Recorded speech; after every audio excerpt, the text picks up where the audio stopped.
and welcome to Leaders of Tomorrow Season 10. It's been 10 seasons of identifying and celebrating small businesses such as yourselves. I'm Sunanda Jayaseelan. On the show tonight, a very exclusive sit-down chat with the Minister for IT, BT and Higher Education, Government of Karnataka, C.N Ashwath Narayan. I'm speaking to him amongst other things about what makes Karnataka the first state to implement the national education policy and his learnings really from there.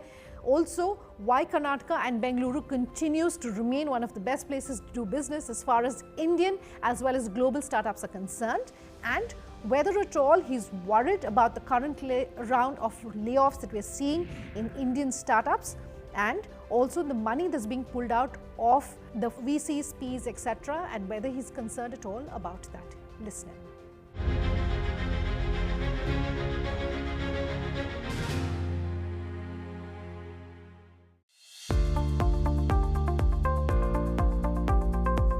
Bangalore has been described as the world's fastest growing tech hub. And this Indian city is home to the R&D centers of some of the world's most famous tech companies, including Amazon, Microsoft, Facebook and Google. The government of Karnataka was the first Indian state government to establish a dedicated startup cell to promote its ecosystem. This cell promotes Karnataka as the ultimate startup destination in the world by catalyzing and scaling up startups at an unprecedented pace, while also nurturing the ecosystem and steadily giving birth to numerous unicorns. According to the Global Startup Ecosystem Report 2021, the capital of Karnataka ranked 23rd in the annual analysis of the world's most favorable ecosystems to build a globally successful startup. First of all, thank you so much for taking the time to speak with us here on the Leaders of Tomorrow. I know that you are very busy and you've just come back from Davos. So I just want to start by talking about everything that the state government is doing, and it's a reflection of the central government as well when it comes to the startup space, when it comes to education, and it comes to just supporting small businesses in the state and across the country. So thank you for your time, sir. Thank you, Sunanda. I want to start by first congratulating you for a very successful trip to Davos. You were very happy with the outcome of that. For the state and for entrepreneurs who are based in the state, just your message post that trip. Most important aspect of the Davos is the entire world converges to Davos. So let it be from the industry, let it be from the innovation, technology, the world leaders, the policy makers, everybody will converge and we can talk to each other. It's the easiest way of connecting with each other and sharing the concern, what way our state or our country has been progressing, what kind of opportunities are available, and what kind of showcasing of entire emerging areas or the opportunities, how we can collaborate, how we can partner, address each other concern, and how the world has been moving in which direction. So all these aspects you'll get more and more idea, and the best things whatever is happening across the world will come to know. Either way, either we can share from our side, from other side also we can get a lot of information. I think that's the most happening place. Similarly, all of us need to replicate, we need to attract the similar way and get our whatever events we keep conducting in the similar way. We need to attract people. Yeah, I understand. In fact, the Chief Minister stayed back for a few days because of the global investors meet and to ensure that we perhaps see a lot of businesses which are coming. We're seeing a lot of businesses coming. I know IKEA is coming this month to Karnataka, to Bangalore, and we'll see a lot of more businesses really coming in. Yeah, definitely. So the world leaders in the whichever areas. So many of the times, moving around for the past 2 years, it has been a very challenging time. Probably this kind of place became a right place to interact, talk to each other, and it becomes much more easy. In this direction, the state of Karnataka, under the leadership of our Honorable Prime Minister, because he's been, coming out with a lot of reforms. Through these reforms, by adapting by the respective state governments, we have been able to progress, do better. So under our Chief Minister, he took the time and he went and participated. Under his leadership, we were all there. So it became a really good thing, and even for me, it was a very good experience to understand what is it all about, how to go about it, how to connect, and to make the best out of it. I want to talk about the startups that are present in the state. Everyone knows that Karnataka has been the leading state when it comes to startups. As of 2022, Karnataka has 1.6 lakh crore FDI, of which nearly 50%, and this is nearly 50% of what is coming to the entire country. What in your mind is making Karnataka and Bangalore such an attractive destination that we're continuing to attract not just the best companies, but also the FDI, and the figures are here? The most important, the ecosystem.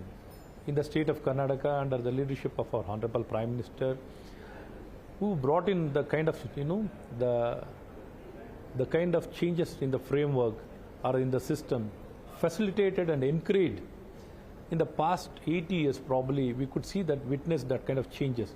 The entire digitalization happening in all sectors, and foremost is the digital payments. The payment gateway, what was created, is really created a big platform or an opportunity for all the startups to grow in a very rapid pace. Probably the kind of acceleration or the kind of growth we are seeing, it's all because of the platform being created, the policies being given by the government of India.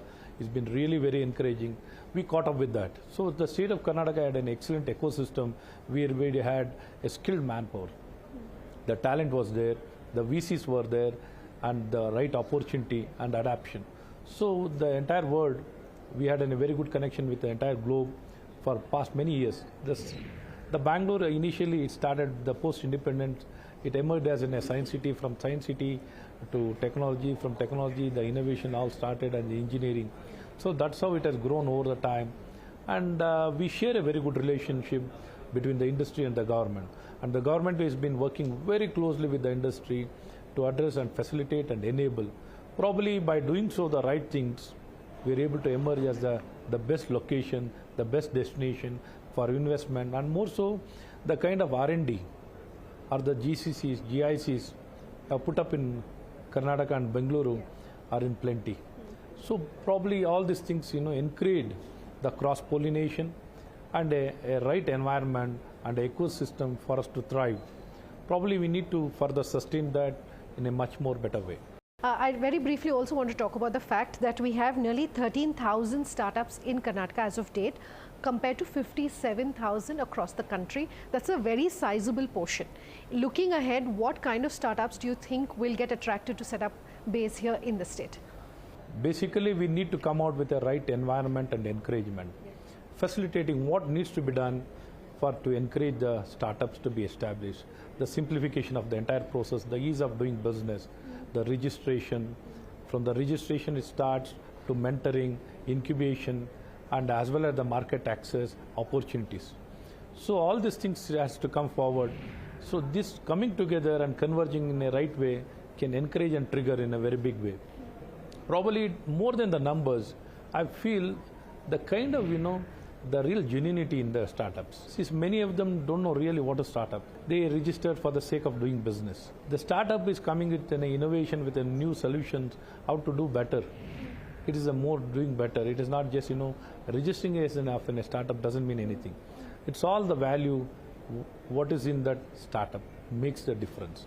Probably in this direction we have many policies which is very encouraging, the Elevate program, and we have come up with many policies for each and every sector, sectoral policies, the skill development, the education system, all have been brought in place to come out, and along with this, the Center of Excellence, and we've been collaborating and partnering with the industry. Now we have completely merged the industry and the learning system. I'm going to take a quick break on that note, back in just a moment. If you had one piece of advice for our viewers, small businesses who are based across the country, what would you like to tell them? New Year technology is the way forward. Let it be any sector. The pursuit of excellence and the best quality can only survive. Please adapt technology, connect, and look forward for any kind of solution to make all our businesses and entrepreneurship to make it sustainable, efficient, and cost effective, and be the best.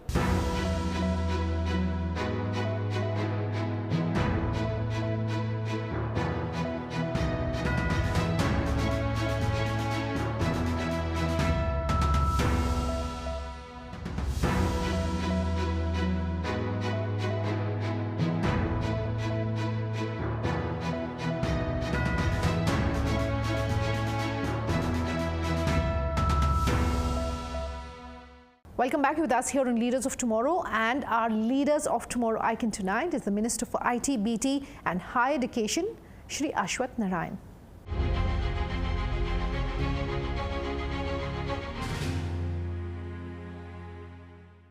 I want to talk about digital education and skilling and skill development, something that you focus on very closely, also because you have the IT portfolio. And you've said that there is emphasis being laid on in the national education policy, but my question is, how can you ensure that digital literacy is something that's being incorporated at the school level, at the college level, and that more and more people are brought onto the digital bandwagon? Definitely when it comes to the adaptability and usage, if you look at the numbers, there is almost around 800 million smartphones. 800 to 1,000 million smartphones are there. That itself is a very good indicator. It's been adapted, used very well, extremely. Now the government is on the e-governance. It's on digital platform. So we are now trying to reach out to each and every place, and now DBT and digitalization has become the way forward. We are providing all services on the tip of their fingers. So this is how the government of India has been encouraging and adapting the digitalization across all the sector, and this has facilitated the growth in much more bigger way. For when it comes to the skill development, earlier we used to train based on not fully understanding what kind of opportunities are available. Now we are straight away connected, dynamic. We have brought this entire skill training on a dynamic mode. What kind of opportunity, depending on the opportunity, we are skill training the people. The skill is being given based on the need and necessity, and we have brought a very good platform called Skill Connect. Based on that, we are training the people depending on the needs of the industry. Now we have partnered and collaborated with industry also. We have brought in an industry linkage program where the industry also will train on its own, where we provide the required manpower, the money, whatever required by the industry to get the skilled manpower for their needs to be addressed. So that way we are working very closely with the industry. Now we are not trying to work in silos. So we are integrating with the industry as well as the learning system. Even with the learning system based on the demand, we have integrated with the education system also to provide the skill as a part of learning. I want to talk about digital literacy, and digital literacy is something that you've spoken about recently, including that the fact that there's a focus on it as far as the national education policy is concerned. Karnataka is one of the first states to implement the NEP, so congratulations on that. And my question is, how do you ensure that more and more people are coming onto this digital bandwagon, digital skills, digital development, skill development, not being done just at, say, the company level, but school children, college children are also being brought onto this bandwagon? So in this world now, the present 21st century, it's a knowledge century, knowledge-based century. So entire economy is based on knowledge. So keeping this in mind, it's all how we encourage, how we adapt and promote education, a right way of doing education and providing education in a right method. See, the method of learning and teaching is very important. Probably earlier policies were completely outdated. Now with the present national education policy, it is addressing the challenges, how we need to adapt based on the concept-based learning, problem-solving learning, experiential learning, hands-on, and many methods, and we have brought a lot of flexibility in the learning system. And we are addressing what needs to be done. In this way, it has become much more relevant how to go about it and take it forward. Sure. I just want to go back to talking about startups. There have been a massive round of layoffs that are happening at the startups. I'm sure everyone has seen the news. Are you concerned over that? Definitely not. See, because in state of Karnataka, there are a lot of opportunities. Employment opportunities is not less. The entire India is converging here. Entire world is converging here. There are a lot of demand is there than the supply. The demand is more than the supply. Probably if you look at the salaries in the technology companies, the software companies, the salaries have increased by 3 times. And if it is as good as the salaries been given by in the most developed countries. And it's a very good development to attract the talent, to encourage and to retain the best of the best talent. So in this direction, we are trying to ensure there's much more demand than the supply. We are trying to strengthen the supply. To strengthen the supply, we are adapting the right learning methods and the training methods in all the blue collar jobs and as well as in the white collar jobs. to ensure the requirement of the industry will not be affected. So that is a kind of collaboration we have been looking into it, and we have been very strongly addressing this concern. Okay. My last question to you, if you had one piece of advice for our viewers, small businesses who are based across the country, what would you like to tell them? All of us need to adapt to the new age technology. New age technology is a way forward. We can't stay behind, we need to stay ahead of the time, and we need to understand this. The way forward is only for the new age technology companies. Let it be any sector. The pursuit of excellence and the best quality can only survive. Please adapt technology, connect, and look forward for any kind of solution to make all our businesses and entrepreneurship to make it sustainable, efficient, and cost effective, and be the best, and adopt the best technology to stay relevant. And we need to compete with the entire world. It is not just competing among ourselves. Keeping this in mind, we need to go forward with the right way, that is by adapting the new technology, new solutions, and be relevant. In this 10th edition, what we are doing differently is to ask our experts to call out the biggest trends and events which are impacting the life of entrepreneurs. I spoke to the minister asking him his views as far as digitization is concerned, and also what is that one trend that he feels is going to impact and change the life of entrepreneurs.